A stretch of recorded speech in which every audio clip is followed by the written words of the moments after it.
Web Marketing That Works podcast, episode number 35. And the topic today is Facebook marketing in 5 minutes a day.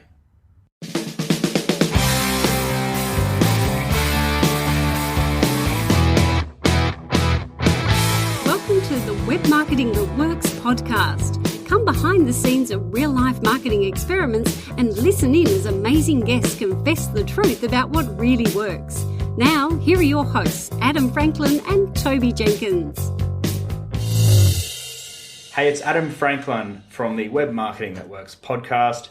And today I'm actually not joined by my co-host, Toby Jenkins, but we will be back to our regular program very soon where we both co-host the show.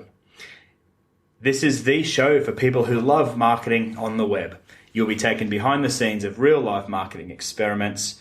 We'll look at the good, the bad, and the ugly. We confess what's failed and reveal the truth about what really works. This show is brought to you by our new book, which is also called Web Marketing That Works, and specifically the bonus 33 free marketing templates that go with the book. If you'd like to get your hands on those templates, please head over to our website, www.bluewiremedia.com.au/book. Now, one of the 33 templates that you can download there is called the Facebook 5-Minute Marketing Plan, and that is the template that I'd like to actually discuss today, because there's a few things that you can be doing to get the most out of Facebook as one of the biggest social networks out there. But to kick things off, let me just explain that it is getting harder and harder to actually get traction on Facebook. People estimate that as little as sort of 10 to 20% of the updates that you make on your business page are seen by your fans. So what this means is that you might have 100 fans, you do an update, and only 10 of them or 20 of them are actually exposed to that update. Now this presents some challenges to marketers because, we've gone to all this effort to get fans on our page, and yet Facebook is sort of throttling or filtering the amount of content that our fans see. Now, what Facebook wants us to do is actually pull out our credit card and boost these posts so that all of our fans, and in fact, more friends of fans, actually see these posts as well. And this is one of the ways that they make money from their platform. And that's totally understandable. They're a business. They provide a free service. So they're totally well within their right to charge because they're providing a great service. One of the other reasons that this has come about in recent times is because Facebook has become a public company, which also means that there's shareholders to answer to and a bit more pressure to actually make money from the platform. So that sort of explains the situation and the situation at the moment with Facebook. So there are some things that you can do to get more traction with Facebook without actually having to reach into your pocket to pull out your credit card to pay Facebook for the posts. Now, if you want to do that, that's perfectly fine. My philosophy with my marketing strategy has always been to build a web marketing asset where you don't actually need to be reaching into your pocket and paying people on a regular basis.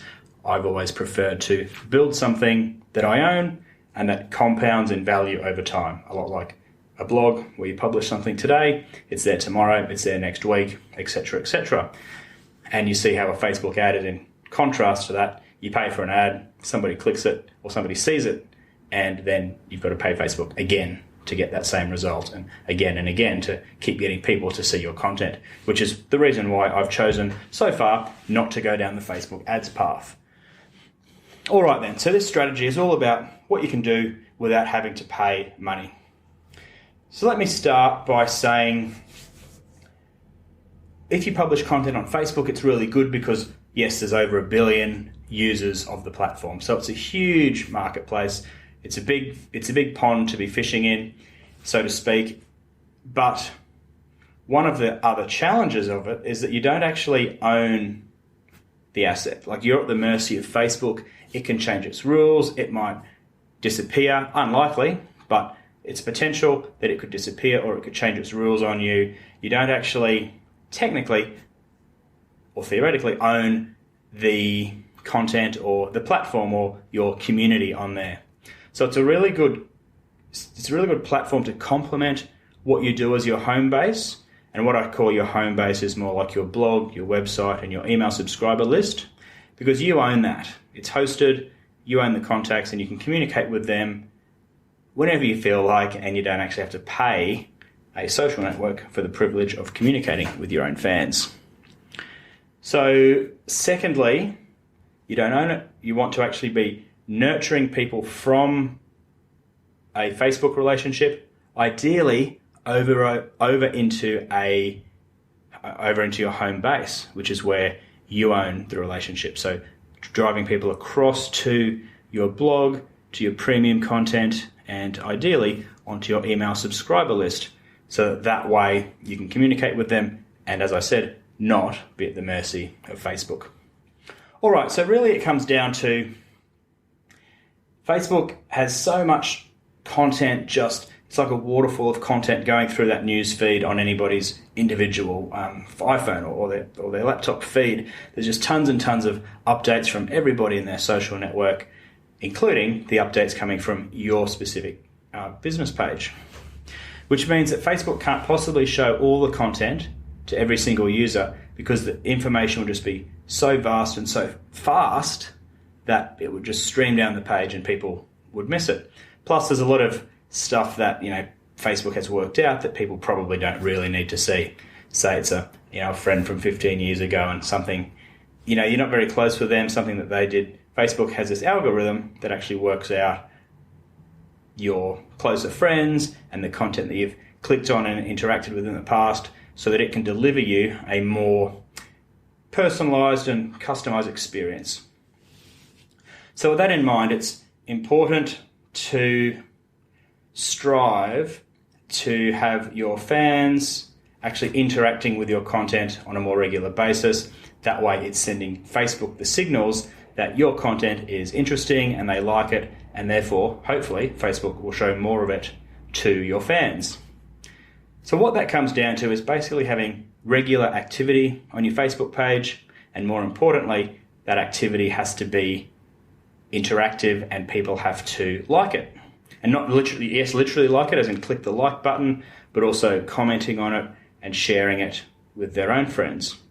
If they're doing those three things, you're giving Facebook the signals that you're interesting, and therefore they're likely to show it to more people.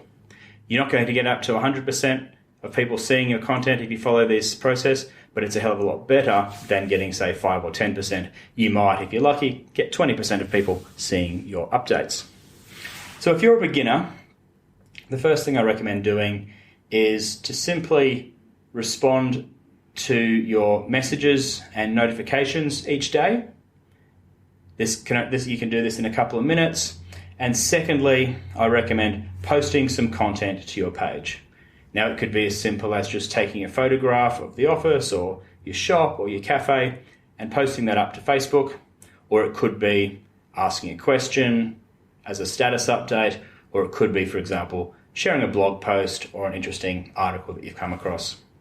That way, there's always activity on a daily basis on your Facebook page. So that only takes 5 minutes a day. Get in the habit of doing that at the start. Then, as you progress to, an intermediate level, what I recommend doing is actually posting premium content on your Facebook page. And if you've been listening to this podcast for a while, you'll know that premium content is your very best stuff. It might be your templates or your ebooks or your reports. And basically, if you post, and that's where people actually have to fill in their name and their email address to download it.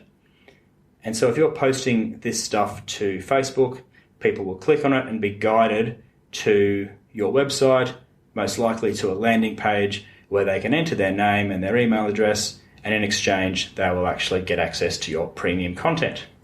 And again, for premium content to work, it really has to be so valuable that people would be prepared to pay for it if you asked. But of course, you're giving it away for free.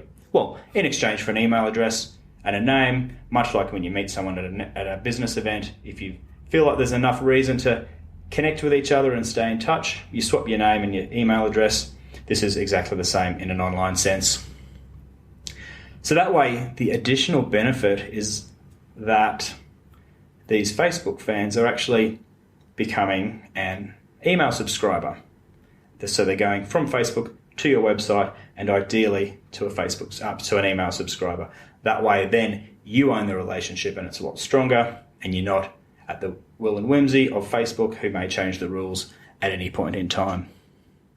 Now, the second thing, as an intermediate Facebook user, I recommend simply interacting with people on your page and sharing content. So by interacting with people, there might be people that have left comments on your previous day's picture, for example.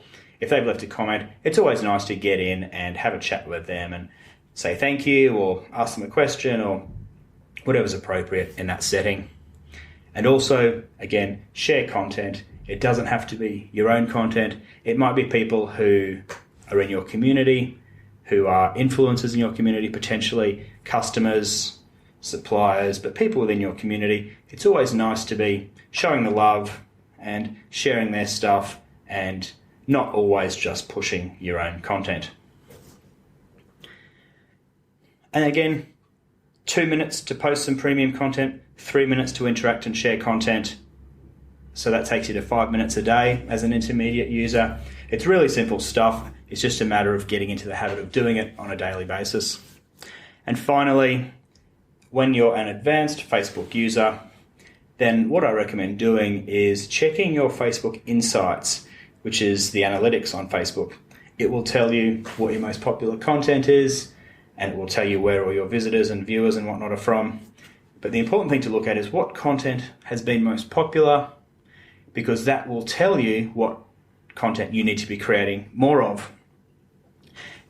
Say, for example, pictures are really popular, and your insights will tell you this. Therefore, for goodness sake, take that intel and that data on board and actually produce and post more photographs if that's what your fans want. So I hope that makes sense. Really, the key with Facebook is just to get in the habit of doing it on a daily basis. Make sure you're sending the signals to Facebook that your content is popular and people like it and that they're interacting with it. That way you've got a higher chance of having your content shown more frequently. And if you do that regularly, then you'll maximize the exposure for your content on Facebook. Now, of course, you can always pay to boost your posts. If that's what you want to do, that's totally fine. You'll get some really good traction. You'll get lots of comments and likes, I'm sure. But again, I've chosen not to because I want to build a web marketing asset that I own, as opposed to having to actually reach into my pocket and pay for adverts, which the value of those decay really quickly, because once someone's viewed it or clicked on it, they disappear and you've got to pay again. Now, the only exception to my rule there is if you're paying for Facebook ads and you are actually generating a certain number of either email subscribers or leads or sales on your website, and if you're making a profit, if you're spending $10 or say $100 on Facebook to make $1,000 worth of sales on your website, then there's obviously a perfectly good case for spending money on Facebook ads. However, if you're just getting likes and comments, you're actually just spending money with no tangible commercial outcomes. But totally, if you're, for example, I know a lot of people run Facebook ads to drive people to, say, a webinar sign up, and they know that for every person that comes to, or for every 10 people that get to a webinar, they'll be able to convert 2 or 3 into paying customers, then of course there's an ROI on that. So I totally recommend giving that a go if you've got that back end of product or webinar or what have you to sell. So I hope that's the one little caveat I've found in my experience anyway, as to why you'd use Facebook ads. So all right then, that is how to do Facebook marketing in 5 minutes a day. And of course there is a template, as I mentioned at the start. It will be in the show notes, but if you're just listening on your phone or your iPad or what have you, then the URL you want to head to is bluewiremedia.com.au/Facebook-marketing-plan. And that is a free download for you. So this show is brought to you by our new book called Web Marketing That Works. And again, specifically the 33 free marketing templates that go with it.